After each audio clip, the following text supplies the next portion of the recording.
पूजा करने का मतलब ही क्या है अगर फल की आशा नहीं रखेंगे?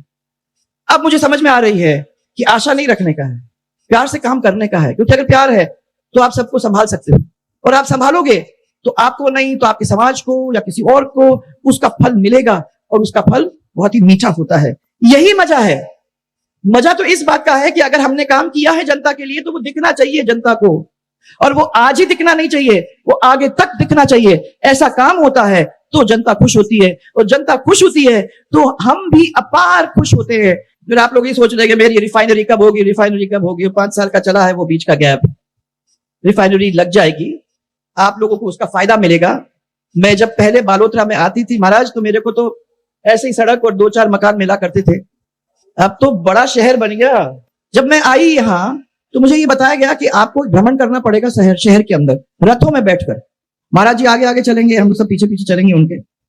मैंने सोचा कि कैसा भ्रमण होगा। उन्होंने कहा जल यात्रा है। शुरुआत हम जब करते हैं तो जल के ऊपर मंत्र अभिमंत्रित उसको करके ले जाकर के हम चालू करते हैं। तो यही सोच को अपने दिमाग में लेकर हम एक बहुत बड़ी जल यात्रा निकालने वाले हैं, और इसमें सिर्फ पटेल समाज आंजना कल भी पटेल समाज का ही नहीं, परंतु इसके साथ साथ 36 के 36 को अलग अलग जगह पर सम्मान करेंगे महाराज जी का, और हम लोग उनके पीछे उनको देख भी सकेंगे। मुझे इतनी खुशी हुई, और उसके लिए भी मैं आपको बहुत बहुत धन्यवाद देना चाहती हूँ महाराज, कि अपने समाज के लिए तो अपन सब कुछ करते ही हैं, परंतु उसके साथ साथ अगर हम लोग दूसरे समाज को भी जोड़ सकें और उनको भी ये बताएं कि जो भी हम करते हैं वो हम सबके लिए करते हैं, तो मैं समझती हूँ कि क्षेत्र के अंदर एकता आए, और वो एकता में अपने क्षेत्र को आगे बढ़ाने के लिए जैसे आज सब लोग जुड़े वैसे आगे भी सब लोग जुड़ेंगे, तो क्षेत्र क्या बालोतरा से छोटा छोटा गांव नहीं, बालोतरा एक बहुत बड़ी जगह बन के रह जाएगी। और मुझे विश्वास है कि बहुत जल्दी ये होने वाला है महाराज जी के कृपा से।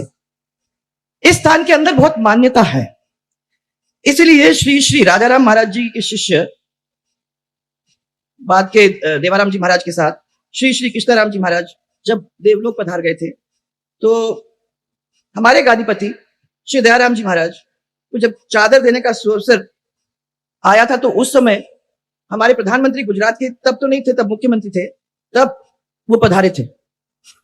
अभी कुछ ही दिन पहले 25 तारीख को उन्हें राम मंदिर पर जो हम सब ने सपना देखा था उसको पूरा किया, और ध्वजा फहराकर बता दिया कि देश अब राममय हो गया है। एक सामान्य कृषक परिवार से जन्मे हमारे राजाराम जी महाराज केवल एक संत ही नहीं थे, यही सबसे बड़ी खूबी है कि संत ही नहीं थे, परंतु उन्होंने वैचारिक क्रांति अपने क्षेत्रों के अंदर लाने की कोशिश की। जब पहला आदमी होता है ना, जब शुरू करता है वैचारिक क्रांति, तो लोग उसके साथ जुड़ते नहीं है, लोग सोचते हैं मम्मी क्या बात कर रहे हैं, बड़ा मुश्किल काम हो जाता है। तो जहां जो काम शुरू करता है उसको ही मालूम है कि उसने कितना अपना सब कुछ दे दिया उस चीज को उठाने के लिए, तो वो उन्होंने किया। राजाराम जी महाराज ने जन जन के अंदर राम के नाम के अलग को जगाने का काम किया है। फिर उन्हीं के पद चिन्हों पर चलते हुए कृष्णाराम जी ने भी काम किया। उन्होंने पूरे भारतवर्ष के अंदर जहां जहां ये समाज बिखरा हुआ था, कौन जानता था, कोई इधर था, कोई उधर था, कोई बैंगलोर में था, कोई कहीं, उन्होंने सबको एक सूत्र में बांधने का कार्यक्रम किया। और शिक्षा का प्रसार, उन्होंने कहा सबसे पहले जब तक हम लोग इनको शिक्षित नहीं करते हैं तो हमारा काम पूरा नहीं होगा। शिक्षा का प्रसार उन्होंने किया, समाज की प्रगति के अंदर एक बहुत अच्छी भूमिका निभाने का काम भी किया। वर्तमान में चौथी पीढ़ी के महंत हमारे आदरणीय महाराज श्री दयाराम जी महाराज, उन्होंने भी इस परंपरा को बढ़ाने का काम किया है। मैं आपको बधाई देना चाहती हूँ महाराज, क्योंकि आपने 2 साल पहले मेरे को कहा था कि दिल्ली के अंदर भी अब आप एक गर्ल्स स्कूल और एक हॉस्टल बनाने का काम चालू करने वाले थे। ये आपने बताया कि वो पूरा हो चुका है, काम पूरा हो गया है, और बच्चियां पढ़ना, उद्घाटन भी हो गया और बच्चा आना भी शुरू हो गया। दिल्ली में कोई छोटी मोटी काम नहीं है। महाराज साहब ने जो किया है वो गुजरात में है, वो मध्य प्रदेश में है, वो हमारे राजस्थान में अंदर है, अब दिल्ली के अंदर है, साउथ में भी है। इन्हें अलग अलग जगह के ऊपर शिक्षण संस्थानों को उठाने का काम किया है, ताकि हमको सुशीला, संतोष, इन जैसे और भी बहुत सारी महिलाओं को देखने का काम करेंगे। और आप जैसे और पढ़े लिखे लोग इस समाज को आगे ले जाने में मैं आगे ही नहीं। अब ये खाली बिल्डिंग बनाने का काम नहीं होता, इसमें धार्मिक, सांस्कृतिक और सामाजिक एक मान्यता को भी किस तरीके से मिश्रण करें उसको भी मिलाने की वो कोशिश में कोई कमी नहीं छोड़ी। और मैं ऐसा कहना चाहती हूं कि ये मेरा परम सौभाग्य है कि ऐसे स्थान पे जब कभी मौका मिलता है आने का, तो अंदर मेरे में भी एक नई ऊर्जा पैदा हो जाती है। आज आपकी ऊर्जा को देख के मैं बहुत सारी ऊर्जा लेके बाहर वापस जा रही हूं महाराज, और ये ऊर्जा कुछ दिन के लिए चलेगा, परंतु आप लोगों को देखकर, आपकी ऊर्जा को देखकर मैं भी आगे चल पाऊंगी, मुझे विश्वास है। और मैं मानती हूं कि वैसे भी मेरे जीवन का आधार धर्म है ही। मैं ये कहा करती थी आप लोगों को पहले भी, एक हॉटलाइन है, कभी कभी एंगेज हो जाता है, परंतु ज्यादातर वो हॉटलाइन चलता ही रहता है। भगवान जो भी करता है मैं समझती हूं कि वो ठीक ही करता है। और जैसे अभी ये कह रहे थे कि सिर्फ पूजा से ही खुश नहीं होते भगवान, वो चाहते हैं कि आप परोपकार करें। अब आपके मंदिर जो बने हुए हैं वो सिर्फ पूजा से नहीं बने, वो परोपकार से बने। सब एक आदमी, चींटी जैसे एक एक आदमी ने छोटे छोटे छोटे छोटे छोटे काम करके वो विशाल मंदिरों को बनाने का काम किया है। आज आपका नाम अगर पूरे देश के अंदर है तो वो इसी की वजह से है, क्योंकि आपके अंदर जो एकता है, जो महाराज की वजह से बनी है, वो जो एकता है, उस एकता को आप ले जाते हुए सब लोग, जब भी काम होता है, परोपकार का कहीं भी काम होता है और आप वहां हो, तो आप उसको मदद करने में पीछे नहीं हटते हो। ये अपने आप में ही बहुत बड़ी चीज है। करुणा, सत्य, संयम, ये मैंने बहुत दफा आप लोगों में देखा है। वैसे ये नहीं है, कभी कभी नाराजगी भी देखी है, ऐसा कुछ नहीं, परंतु ज्यादातर मैंने संयम भी देखा है, मैंने करुणा भी देखा है।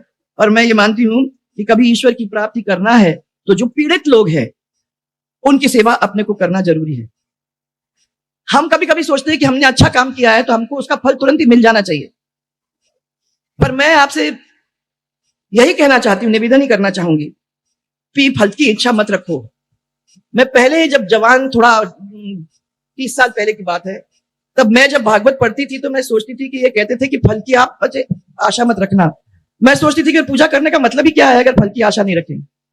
अब मुझे समझ में आ रही है कि आशा नहीं रखने का है, प्यार से काम करने का है, क्योंकि अगर प्यार है तो आप सबको संभाल सकते हो, और आप संभालोगे तो आपको नहीं तो आपके समाज को या किसी और को उसका फल मिलेगा, और उसका फल बहुत ही मीठा होता है। इसलिए सब्र के फल के लिए रुके रहो। आज क्षेत्र के विकास का काम चालू है। मैं धन्यवाद देना चाहती हूँ अमराराम जी कि आपने उन सब चीजों को याद किया जो हमने उस समय आप लोगों के कहने पे जमीन पे लाने की कोशिश की थी। और आज मैं यही कहना चाहती हूँ, जब देख रही थी उनको, कि चाहे वो आपके मीठे पानी की उम्मेद सागर ढाबा कल्याणपुर जल परियोजना हो, या मीठा पानी पोखरण फलसूंद का हो, जो मैं चाहती थी वो नहीं हुआ। मैं चाहती थी कि जब मैं सरकार छोड़ के गई थी तो 7 साल के अंदर जो बिल्कुल टेल पे लोग थे उन तक पानी पहुंचना चाहिए था। वो तो 5 साल कांग्रेस के निकल गए और हम लोग उसको वहां तक नहीं पहुंचा सके। वो मेरे दिल के अंदर थोड़ी सी टीस है। बालोतरा शहर के अंदर ट्रैफिक का निजात के लिए आप ओवरब्रिज बना लिए तो उससे थोड़ा सा आप लोगों को फायदा हुआ है।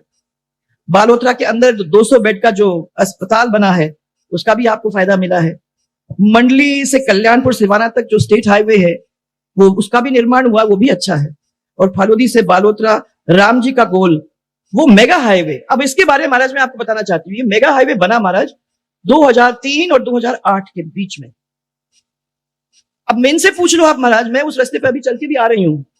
5 साल कांग्रेस के अंदर अगर कोई रास्ता बनता था तो वो टूट के खत्म हो जाता था। आज तब से लेके आज तक उस राम जी के गोल के सड़क के ऊपर आप लोग सरसराते हुए चलते हो। आज मैं तो सरसराते हुए आई और मैंने देखा कि वो सड़क जैसी थी, जैसे रहने चाहिए थी वैसे। यही मजा है। मजा तो इस बात का है कि अगर हमने काम किया है जनता के लिए तो वो दिखना चाहिए जनता को, और वो आज ही दिखना नहीं चाहिए, वो आगे तक दिखना चाहिए। ऐसा काम होता है तो जनता खुश होती है, और जनता खुश होती है तो हम भी अपार खुश होते हैं, क्योंकि आपका प्यार जब मिलता है भाइयों, उससे अमूल्य और कोई चीज ही नहीं है। मैं कहती हूं कोई महल नहीं, कोई जमीन नहीं, कोई जेवरात नहीं, ये कोई चीज नहीं। महाराज का आशीर्वाद, आप लोगों का प्यार अगर वो हो जाता है और हम लोग मिलकर काम करते हैं तो क्षेत्र को बदलने में समय नहीं लगता है।